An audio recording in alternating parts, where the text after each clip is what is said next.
क्या आप जानते हैं इंसान की सबसे बड़ी तकलीफ क्या होती है?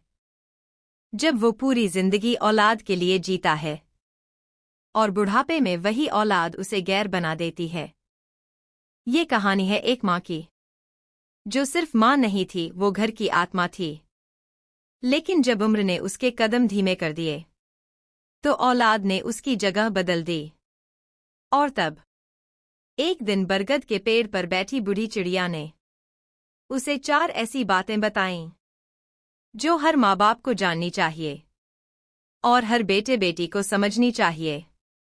आज की इस कहानी को ध्यान से सुनिए, क्योंकि हो सकता है आपकी माँ भी कुछ कहे बिना बहुत कुछ सह रही हो, और शायद ये कहानी आपके रिश्ते को टूटने से पहले बचा ले।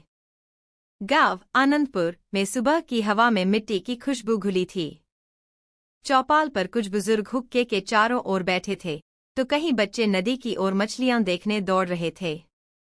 पर उस हलचल से अलग एक कोना था, शारदा का आंगन, जहां सब शांत था, सिवाय उस धूप की जो एक पीले कंबल पर बिछी हुई थी। वहीं बैठी थी शारदा, न ज्यादा बोलती न ज्यादा हिलती, बस आसमान की ओर देखती। वो 68 वर्ष की हो चुकी थी। चेहरा झुर्रियों से भरा, पर आंखों में एक अलग चमक थी, एक वो चमक जो अनुभव के आंसू से निखरती है। शारदा की जिंदगी कभी रंगों से भरी थी। पति रामदीन के साथ उसने खेतों में दिन रात एक किया था। कभी धूप में अनाज सुखाया, तो कभी बरसात में पानी रोकने के लिए मिट्टी के बांध बनाए। 3 बेटों में से एक ही बचा, सुरेश। बाकी 2 का या तो बीमारी में या हादसे में निधन हो गया। अब उसकी दुनिया में एक ही उम्मीद बची थी, सुरेश। सुरेश को पढ़ाने में शारदा और रामदीन ने कर्ज भी लिया, जमीन गिरवी रखी, गहने बेचे। पर आज सुरेश शहर में बैंक में क्लर्क है। नौकरी मिलते ही शादी भी कर ली पिंकी से, और उसके बाद गांव में आना कम होता गया। शारदा के घर में एक पुराना लोहे का संदूक था, उसमें रखी थी रामदीन की एक डायरी, कुछ कागज, जमीन की रजिस्ट्री और कुछ जेवरात। ये वही संदूक था जिसे कभी शारदा ने सीने से लगाकर छुपाया था। लेकिन एक दिन जब सुरेश गांव आया, शारदा भावुक हो गई। बेटे को देखते ही उसे लगा कि अब वह थक चुकी है और अब सब कुछ बेटे को सौंप देना चाहिए। उसने संदूक खोलकर दिखाया। बेटा, ये रही जमीन की फर्द, ये बैंक पासबुक, ये जेवर और ये गल्ले में रखा 40,000 रुपए नकद। सब तेरे ही लिए तो है। सुरेश ने मुस्कुराकर सिर हिलाया। माँ, आपने सब संभाला इतने सालों तक, अब मैं सब संभालूंगा। उसके बाद शारदा ने चैन की सांस ली। उसे लगा अब बेटे का प्रेम और सहयोग और भी बढ़ेगा। पर वो नहीं जानती थी कि अब उसके हाथ से नियंत्रण चला गया था। कुछ दिन बाद सुरेश का आना जाना कम होने लगा। फोन भी कम आने लगा। एक बार शारदा ने कहा, बेटा, अब खेतों में मजदूर नहीं मिलते, कुछ देख तो। सुरेश बोला, माँ, अब खेत मत जोतो, बेच दो ना। आप क्यों मेहनत कर रही हैं इस उम्र में? शारदा चुप हो गई। एक दिन गांव के पटवारी ने बताया, सुरेश ने जमीन के कुछ हिस्से को गिरवी रख दिया है, शहर में नया फ्लैट खरीदने के लिए। शारदा को किसी ने कुछ नहीं बताया था। अब गांव में बातें होने लगीं। बहुत जल्दी सब दे दिया बेटे को। अब देखो, बुढ़िया अपने ही घर में पराई हो गई है। यह सुनकर शारदा की आत्मा कांप जाती। वो सोचती, क्या मैंने गलत किया? क्या धन का लेखा देना मेरी सबसे बड़ी गलती थी? एक दिन जब वो आंगन में बैठी थी, कुछ बच्चे खेलते खेलते आ गए। एक बच्चा बोला, दादी, आपका बेटा तो अब आपको लेने भी नहीं आता। दूसरा बोला, आपने तो सब कुछ दे दिया, फिर भी अकेली हो। शारदा कुछ नहीं बोली। उसके पास जवाब नहीं था, बस आंखों में शर्म और दिल में पछतावा था। तभी बरगद के पेड़ से एक बूढ़ी चिड़िया नीचे उतरी। वो सामान्य चिड़िया नहीं थी। उसके पंखों में धूल थी, आवाज भारी थी और आंखों में ज्ञान। वो धीरे से बोली, शारदा, तुमने सबसे बड़ी भूल की है। अपने पूरे धन और संपत्ति का हिसाब औलाद को बता दिया। अब वो तुम्हें प्यार नहीं करेगा, क्योंकि उसे पता है कि उसके लिए अब कोई बाकी सौगात नहीं बची। शारदा चौंकी नहीं, उसकी आंखें पहले ही सत्य को पहचान चुकी थीं। चिड़िया बोली, इज्जत तब तक होती है जब तक औलाद को लगे कि माँ के पास कुछ है, कुछ अधूरा, कुछ बंटना बाकी। पर जब सब दे दिया जाता है तो बुजुर्ग वारिस नहीं रहते, बोझ बन जाते हैं।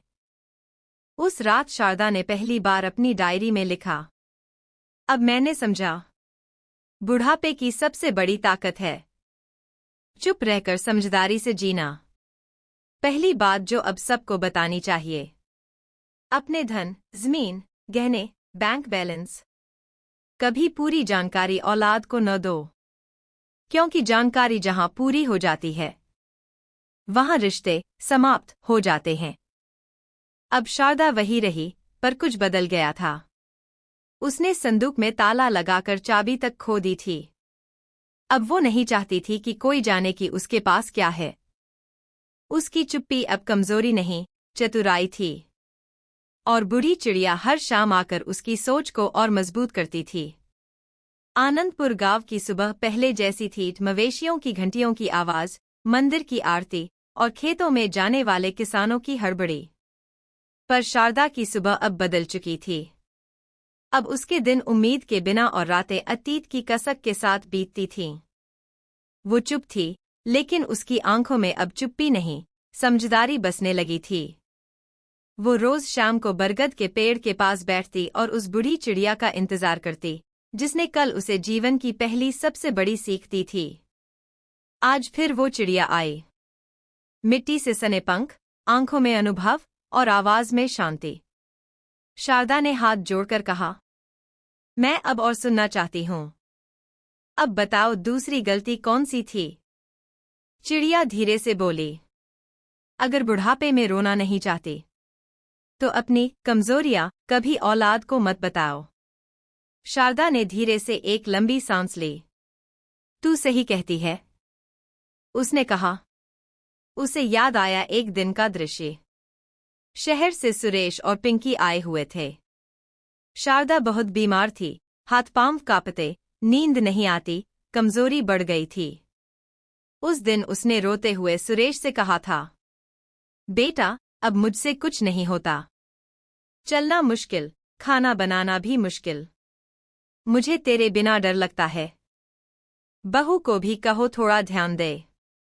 सुरेश कुछ नहीं बोला, पर उस रात से एक अदृश्य दीवार बन गई। पिंकी अब उससे पहले जैसी बात नहीं करती थी। सुरेश उसे हर चीज से दूर करने लगा। माँ, आप अब आराम करिए, सब कुछ हम कर लेंगे। धीरे धीरे उसके पास कोई काम नहीं बचा, कोई जिम्मेदारी नहीं बची। वो अब घर में मौजूद तो थी, लेकिन जरूरी नहीं थी। शारदा को याद आई गीताबाई की कहानी। गीताबाई ने एक दिन अपनी बहू से कहा था, बहू, अब कान ठीक से सुनाई नहीं देता। जो कहती हो 2 बार बोलना पड़ता है। उसके बाद बहू ने क्या किया? उसने धीरे धीरे गीताबाई से बात करना कम कर दिया। बच्चों से कहती, दादी को समझाना मुश्किल है, उन्हें कुछ सुनता ही नहीं। कुछ महीनों में गीताबाई घर में अलग कमरा पाकर रह गईं। किसी ने उनके कान का इलाज नहीं कराया। किसी ने उन्हें समझने की कोशिश नहीं की। क्यों? क्योंकि उन्होंने अपनी कमजोरी बता दी थी। चिड़िया बोली, जब कोई जानता है कि तू टूट चुकी है, तो वो तुझे जोड़ने नहीं आता, बल्कि तुझसे दूर हो जाता है। तू अगर कहेगी कि तेरे घुटनों में दर्द है, तो वो तुझे सीढ़ियों से दूर रखेंगे, न कि तुझे पकड़कर ऊपर ले जाएंगे। दुनिया कमजोर लोगों से नहीं डरती, उन्हें नजरअंदाज कर देती है। शारदा की आंखों में सच्चाई की आग जलने लगी थी। एक समय था जब शारदा हर चीज खुद करती थी। सुरेश कहता था, माँ तू तो सुपरवुमन है। पर जब से उसने कहा, अब पीठ झुकती नहीं और नींद भी उड़ गई है, उसके बाद से घर में कोई उसे शामिल नहीं करता था। उसके लिए कपड़े अलग, बर्तन अलग और बात अलग। उसकी दुनिया अब कोने तक सीमित थी। उस शाम शारदा ने फिर से अपनी डायरी खोली। उसने लिखा, दूसरी बात, अपने जीवन की कमजोरियां, बीमारी, डर, अकेलापन, थकान कभी औलाद के सामने मत बताओ, क्योंकि वो इन्हें समझेंगे नहीं, बल्कि तुझसे दूरी बना लेंगे। जहां कमजोरी दिखती है, वहां जिम्मेदारी कम होती है। उस दिन के बाद शारदा ने किसी से नहीं कहा कि वो बीमार है। उसने खुद खाना बनाना शुरू किया। धीरे धीरे दोबारा गोबर से आंगन लीपना, तुलसी को जल देना और मंदिर में घंटी बजाना शुरू कर दिया। वो अब खुद को मजबूत दिखा रही थी और वही उसकी असली ताकत थी। चिड़िया धीरे धीरे उड़ने लगी। उसने जाते जाते कहा, जो माँ बाप अपनी मजबूती को बचा लेते हैं, वो अपने आत्मसम्मान को बचा लेते हैं। कमजोरी को तकिए में रो लो, पर दुनिया को वो आंसू मत दिखाओ। अगर बुढ़ापे में ससम्मान जीना है, तो अपनी कमजोरियां कभी औलाद को मत बताओ। बरगद का पेड़ वही था, लेकिन आज शारदा की आंखों में कुछ और था, एक बुझी बुझी चमक, जैसे कोई बात उसके दिल में अभी भी दबी हुई हो। आज तीसरी सुबह थी और पिछली 2 सीखों ने उसकी आत्मा को गहराई से झकझोर दिया था। अब वो जान चुकी थी कि सब कुछ बता देना प्रेम नहीं होता। चुप रहना कमजोरी नहीं, बुद्धिमानी होती है। लेकिन उसके दिल में एक बात बार बार लौट रही थी, काश, काश मैं। ये काश ही तो थे जिनसे उसने कभी अपने बेटे सुरेश को अपना दर्द बताने की कोशिश की थी। कई साल पहले की बात है। सुरेश पहली बार नौकरी पर जाने वाला था। ट्रेन स्टेशन पर शारदा ने उसे मिठाई दी और जाते जाते कहा, बेटा, मुझे एक दिन केदारनाथ ले चलना, मेरी बरसों की इच्छा है। सुरेश मुस्कराया, माँ, पहली तनख्वाह से चलेंगे। वादा रहा। पर तनख्वाह आई, शहर की जिंदगी शुरू हुई, खर्च बढ़ा और वो बात कहीं पीछे छूट गई। हर बार जब शारदा पूछती, बेटा, दर्शन का क्या हुआ, तो जवाब आता, अगली बार माँ, अभी समय नहीं है। और वो अगली बार कभी नहीं आई। एक शाम शारदा अपने संदूक से पुरानी चीजें निकाल रही थी। एक कागज गिरा, उस पर हाथ से लिखी एक लाइन थी, गाना सीखूंगी और गांव की महिलाओं को भी सिखाऊंगी। वो उसका सपना था जो शादी और जिम्मेदारियों में खो गया। उसने एक बार सुरेश से कहा भी था, बेटा, बचपन में मैं बहुत अच्छा गाती थी, सोच रही हूं फिर से शुरू करूं। सुरेश हंसा, अब क्या माँ, इस उम्र में गाना, लोगों को हंसी नहीं आएगी। उस दिन से शारदा ने कभी गुनगुनाया भी नहीं। हरिरानी बुआ का सपना था अपनी पोती की शादी में खुद अपने हाथों से लकड़ी की चौकी बनाना।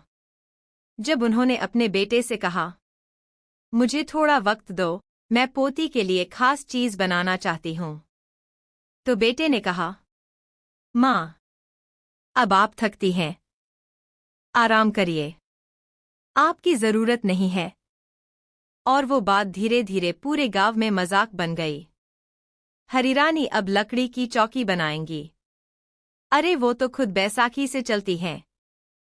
हरिरानी बुआ ने चौकी नहीं बनाई, लेकिन उस दिन से उन्होंने बोलना भी बंद कर दिया।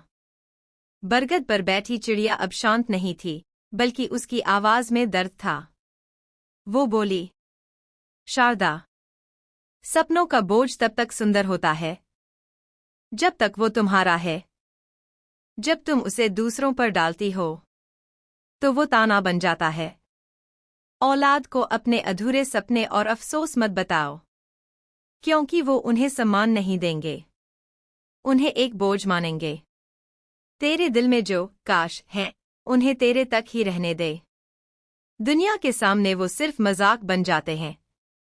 एक बार जब सुरेश आया, शारदा ने फिर भावुक होकर कहा था, मैंने अपना जीवन तेरे लिए जिया, काश कभी अपने लिए भी कुछ कर पाती। सुरेश ने एकदम ठंडी आवाज में कहा, माँ, अब इन बातों का क्या फायदा? अब आप बस भगवान का नाम लीजिए। ये अफसोस की बातें सुनकर भारीपन लगता है। उसके शब्द शारदा के दिल में जैसे किसी चाकू की तरह धंसे। वो दिन और था, और आज का दिन। उसने फिर कभी किसी से अपने अधूरे सपनों की बात नहीं की। उस रात शारदा ने अपनी डायरी में लिखा, तीसरी बात, अपने सपनों और अफसोस को औलाद के सामने कभी मत रखो। वो उसे न समझेंगे, न निभाएंगे। तुम्हारे सपने तुम्हारे थे, उन्हें अपने भीतर ही पूरा समझो। और जो अधूरे रह गए, उन्हें संजो कर रखो। अफसोस नहीं, अनुभव की तरह। शारदा अब रोज सुबह मंदिर में जाती। वो वहां बैठकर धीरे धीरे भजन गुनगुनाने लगी।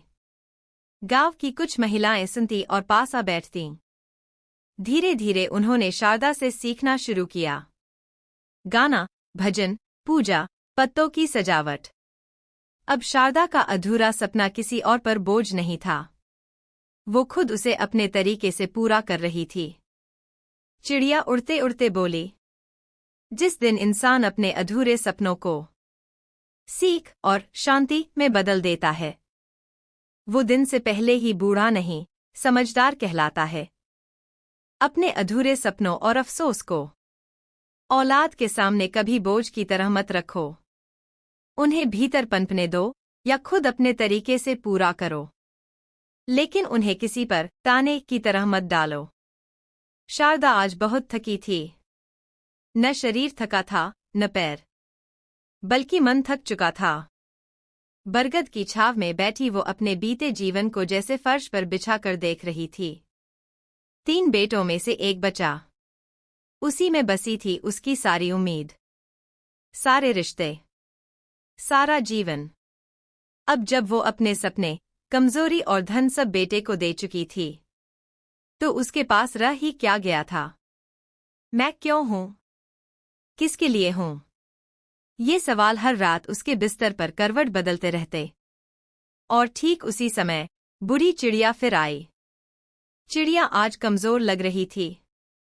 उसके पंख भीग चुके थे और आंखों में कुछ पुराना दर्द था। वो धीरे धीरे शारदा के पास आई और बोली, तू तैयार है आखिरी बात सुनने के लिए? शारदा ने सिर हिलाया।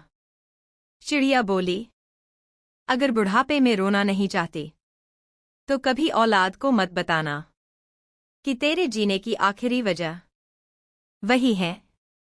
शारदा को वो दिन याद आया जब उसके पति रामदीन गुजर गए थे। शारदा बिखर गई थी। उसी रात उसने सुरेश को सीने से लगाकर कहा था, अब तू ही है मेरा सहारा बेटा। तेरे बिना तो जीने का कोई मतलब नहीं। सुरेश ने रोते हुए उसे गले लगाया। पर उस दिन के बाद शारदा मां से निर्भरता में बदल गई। उसने हर काम सुरेश के नाम कर दिया। अपने जीवन की हर योजना सुरेश के समय के अनुसार रखी। उसे नींद भी तब आती जब सुरेश फोन करता। उसे खाना भी तब अच्छा लगता जब सुरेश कहता, मां, खाना खा लिया? शारदा को लगा जीवन सिर्फ उसी की वजह से चल रहा है। लेकिन यही भावुकता उसके सबसे बड़े अकेलेपन में बदल गई। धीरे धीरे सुरेश का फोन आना कम हुआ। शारदा जब फोन करती तो सुरेश कहता, मां, आप बार बार फोन क्यों करती हो? मैं ऑफिस में रहता हूं। शारदा हंसते हुए कहती, बस तेरी आवाज सुननी थी। और जवाब मिलता, मां, इतना भी मत किया करो। लगता है जैसे मैं ही सब कुछ हूं आपके लिए। मेरी भी तो जिंदगी है। ये शब्द नहीं थे, ये एक वज्रपात था। उस दिन के बाद शारदा ने फोन करना छोड़ दिया। झूलेलाल काका का इकलौता बेटा विदेश में रहता था। काका हर बार मिलने पर कहते, बेटा ही तो मेरा भगवान है।